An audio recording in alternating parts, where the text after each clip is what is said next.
अस्सलामुअलैकुम and welcome to my YouTube channel Nawab Talks. और अगर अभी तक आपने मेरे चैनल को सब्सक्राइब नहीं किया है तो सब्सक्राइब कीजिए और बेल आइकन को ज़रूर दबाइए ताकि मेरी तमाम आने वाली वीडियोस की जो नोटिफिकेशंस है वो आप तक पहुंच सके। तो सब्जेक्ट है हमारा मैथमेटिक्स, चैप्टर है हमारा नंबर 1 जिसका नाम है कॉम्प्लेक्स नंबर। और आज हम एक्सरसाइज 1.1 का क्वेश्चन नंबर 8 सॉल्व करेंगे। तो क्वेश्चन नंबर 8 हमारे पास है find the absolute value of the following. हमें क्वेश्चन नंबर 8 में कहा गया है कि एब्सोल्यूट वैल्यू मालूम करें। हमें कुछ कॉम्प्लेक्स नंबर्स दिए गए हैं और हमें उनकी एब्सोल्यूट वैल्यू मालूम करनी है। तो पिछली वीडियो में हम पढ़ चुके हैं कि किसी भी कॉम्प्लेक्स नंबर्स की एब्सोल्यूट वैल्यू या फिर मॉडुलस मालूम करने का फॉर्मूला क्या है, हम किस फॉर्मूले से उनकी एब्सोल्यूट वैल्यू को मालूम करते हैं। लेकिन पार्ट्स को सॉल्व करने से पहले मैं आपको बता देता हूं कि जो एब्सोल्यूट वैल्यू है ये हमें बताती क्या है। एब्सोल्यूट वैल्यू हमें डिस्टेंस बताती है। कौन सा डिस्टेंस बताती है?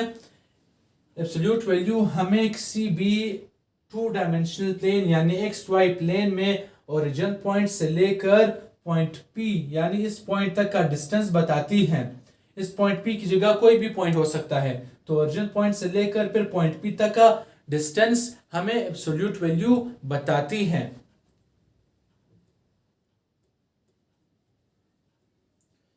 तो अब सॉल्व करेंगे कुछ पार्ट्स को।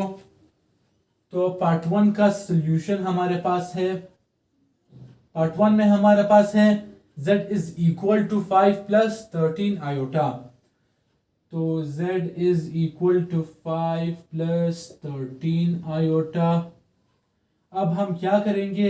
एब्सोल्यूट वैल्यू किसी भी कॉम्प्लेक्स नंबर की एब्सोल्यूट वैल्यू मालूम करने का फॉर्मूला हमारे पास है z modulus is equal to, z modulus पढ़ा जाता है, is equal to radical a square plus b square.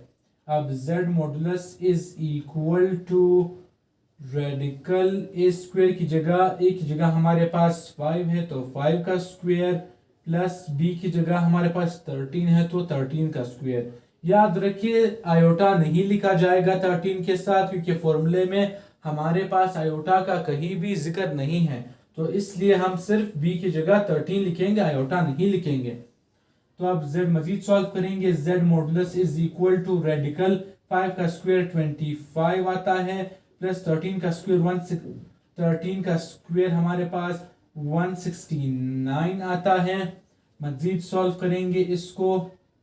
अब हम जब 25 और 169 को ऐड करेंगे तो हमारे पास आंसर आएगा 194। तो ये है इस कॉम्प्लेक्स नंबर की एब्सोल्यूट वैल्यू। अब इस जो रेडिकल 194 है इससे हम मजीद भी सॉल्व कर सकते हैं, यानी कि इस रेडिकल को ख़त्म करके कैलकुलेटर से जब हम इसकी वैल्यू कैलकुलेट करेंगे तो हमारे पास आंसर पॉइंट में आएगा। वही भी हमारे पास सही आंसर है और ये भी। आपकी मर्जी है, आप इससे मजीद सिंप्लीफाई करना चाहे या नहीं करना चाहे। तो अब बढ़ते हैं सेकेंड पार्ट की तरफ, सॉल्यूशन ऑफ पार्ट 2। अब पहले हम सिंप्लीफाई करेंगे इन कॉम्प्लेक्स नंबर्स को, फिर बाद में इनकी जो एब्सोल्यूट वैल्यू है वो मालूम करेंगे। तो z is equal to 5 minus 12 iota plus 17 plus 10 iota. 17 और 10 के साथ दोनों के साथ पॉजिटिव का सिंबल आता है। क्यों आता है? क्योंकि ब्रैकेट के बाहर पॉजिटिव था और 17 के साथ ही पॉजिटिव का सिंबल था तो प्लस प्लस प्लस आता है। और यही और 10 आयोटा के साथ भी पॉजिटिव का सिंबल था तो जब ये प्लस पॉजिटिव साइन 10 आयोटा के पॉजिटिव साइन के साथ मल्टीप्लाई होता है तो भी हमारे पास जो आंसर आता है वो पॉजिटिव आता है। जो हमारे पास साइन आता है वो पॉजिटिव आता है। तो अब मजीद इसको सिंप्लीफाई करेंगे। अब जो रियल पार्ट है उससे रियल पार्ट के साथ ऐड करेंगे या सब्ट्रैक्ट करेंगे। हमारे पास 17 और 5 दोनों के साथ पॉजिटिव का सिंबल है तो ये ऐड होकर 22 बनाते हैं। पॉजिटिव 22 की पॉजिटिव का सिंबल है दोनों के साथ। और हमारे पास जो 12 आयोटा है और 10 आयोटा है एक दूसरे से सब्ट्रैक्ट होंगे यानी माइनस होंगे। क्यों होंगे? क्योंकि एक के साथ नेगेटिव का सिंबल है और दूसरे के साथ पॉजिटिव का। तो सब्ट्रैक्ट होकर हमारे पास 2 आयोटा आंसर आता है। 2 आयोटा के साथ नेगेटिव का सिंबल लगाया जाएगा क्योंकि 12 आयोटा बड़ी वैल्यू थी और बड़ी वैल्यू के साथ माइनस का सिंबल है, इसीलिए 2 आयोटा के साथ भी हम माइनस का सिंबल लगाएंगे। अब हम क्या करेंगे, इसकी एब्सोल्यूट वैल्यू मालूम करेंगे। तो z modulus is equal to radical a square plus b square. a square की जगह हम 22 का स्क्वायर ले लेंगे प्लस b स्क्वायर की जगह हम क्या करेंगे -2, ये हमारे पास -2 है, -2 का स्क्वायर। अब मजीद सॉल्व करेंगे, z modulus is equal to 22 को जब हम 22 का जब हम स्क्वायर लेते हैं तो हमारे पास आंसर आता है 484। हमारे पास आंसर आता है 484 प्लस -2 का जब हम स्क्वायर लेंगे तो हमारे पास पॉजिटिव 4 आ जाएगा। और मजीद सॉल्व करेंगे इसको।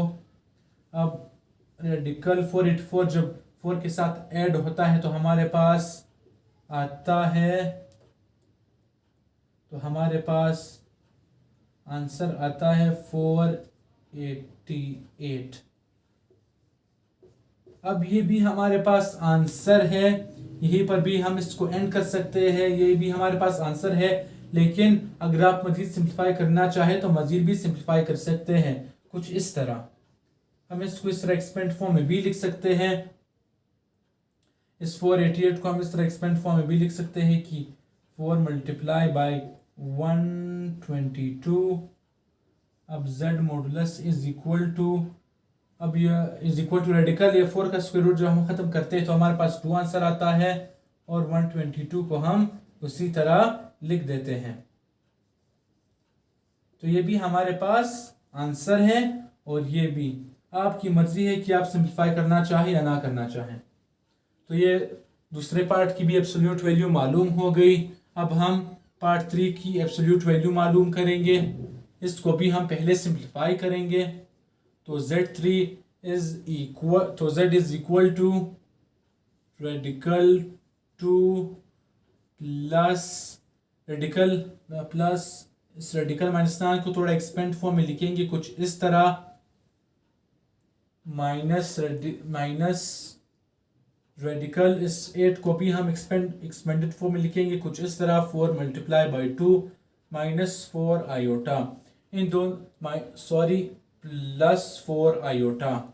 अब जो हमारे पास रेडिकल 8 था इसको हमने एक्सपेंड फॉर्म में लिखा 4 मल्टीप्लाई बाई 2 की फॉर्म में, लेकिन इसके साथ हमारे साइन नेगेटिव का आया। क्यों आया इसके साथ नेगेटिव का सिंबल? क्योंकि ब्रैकेट के बाहर नेगेटिव का सिंबल था और रेडिकल 8 के साथ पॉजिटिव का, तो प्लस माइनस माइनस आंसर देते हैं, इसीलिए इधर माइनस का सिंबल लगाया। और 4 आयोटा के साथ नेगेटिव का सिंबल था और ब्रैकेट के बाहर भी नेगेटिव का सिंबल था, तो माइनस माइनस मल्टीप्लाई होते हैं तो हमारे पास पॉजिटिव सिंबल दे देते हैं। तो अब मजीद सिंप्लीफाई करेंगे, radical 2 is equal two plus, अब रेडिकल -1 की जगह आयोटा लिख देंगे और 9 का स्क्वायर रूट खत्म करने पर हमारे पास 3 आता है, तो 3 आयोटा।